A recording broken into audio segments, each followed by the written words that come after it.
Imagine you spend time planning a meal, you go to the grocery store, you get the ingredients you need, you follow the recipe, you pour your heart and soul into making the meal, and then you share it with someone and they go, ugh, this is disgusting.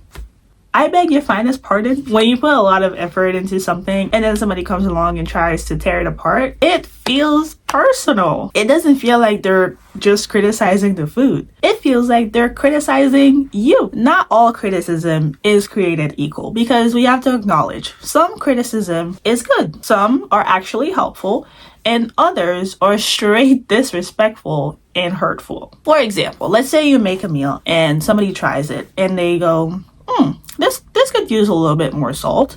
Or they go, maybe you should have cooked that for a little bit longer. That's fine. That's actually helpful because it tells you exactly what to do next time to make the meal better. But when they go, ugh, that's disgusting, or you can't cook, or don't ever step foot in the kitchen again, that's just straight up mean, and that's not helping the person.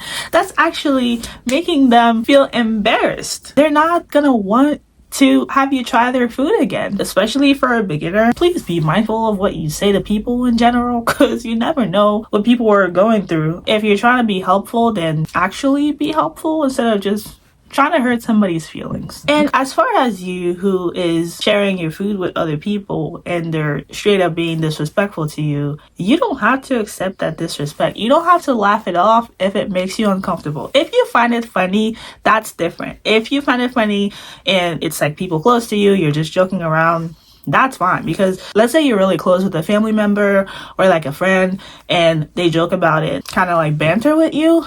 If you're okay with that, then hey, have at it. This is not what I'm talking about. I'm talking about when you're not okay with it, when you feel disrespected by it. That's when it's a problem. You have to keep in mind that everyone who is a great cook today, all the best chefs in the world, they all have messed up meals at some point, and they might still do. You need to learn how to separate your worth from the meals you make. And I know that is way easier said than done, because I still struggle with that. Let's say, for example, I am cooking something to bring to a party or get together. I still have that sinking feeling that somebody's gonna hate it and make it known to everybody that they hate it and that it tastes awful. Because if you know my story, I used to be terrified of cooking. I remember when I was a teenager, oh my gosh, the only thing I knew how to make back then were like spaghetti. Not even make it that well. I didn't know how to make rice. I'm talking white rice, like the simplest rice you can make. So I was, I'm having flashbacks. I was terrified every time I would make spaghetti and somebody else would try it. I would be like, oh my God, they're gonna hate this, and then they're gonna say something mean, and then I'm gonna cry later, and this is embarrassing. Somebody get me out of here. Yeah, I still have that sinking feeling to this day. It's not as, let's just say it's not as strong as it was before, but it still happens. So I'm not gonna sit here and tell you that you're not gonna feel some type of way if it does happen. But what I will say is, in the moment, it might sting, you might get upset, but it's important that you don't let that hold you back from keep trying, keep making progress. We're human beings, okay? We're not robots. Even robots make mistakes. Okay, we live in an imperfect world. Why are you trying to be perfect? I know it sucks. I know it stings. I know, I know the feeling, but it's not the end of the world. It really isn't. In the moment, it feels like it.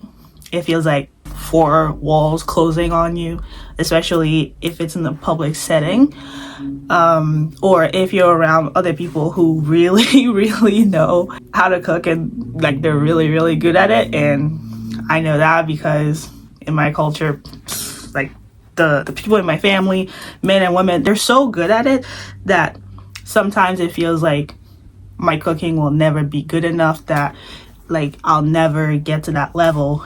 But the only way to get there or get even close to that point is by practicing, by messing up meals and learning how to make them better.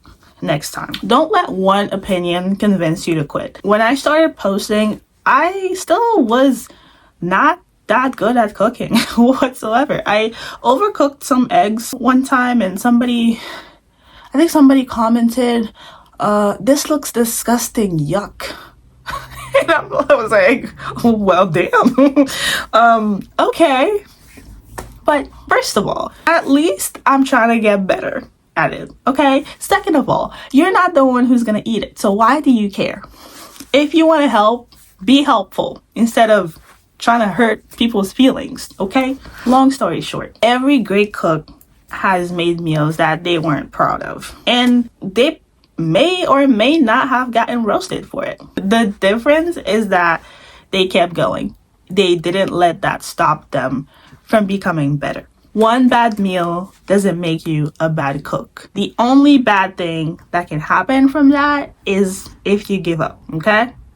Don't do that. If you want some recipes to practice, I'll link a playlist right here for you. It's full of easy recipes that are beginner friendly, that you can try at home, see if you like them. So I'll leave it right here and hope you enjoy. Bye for now.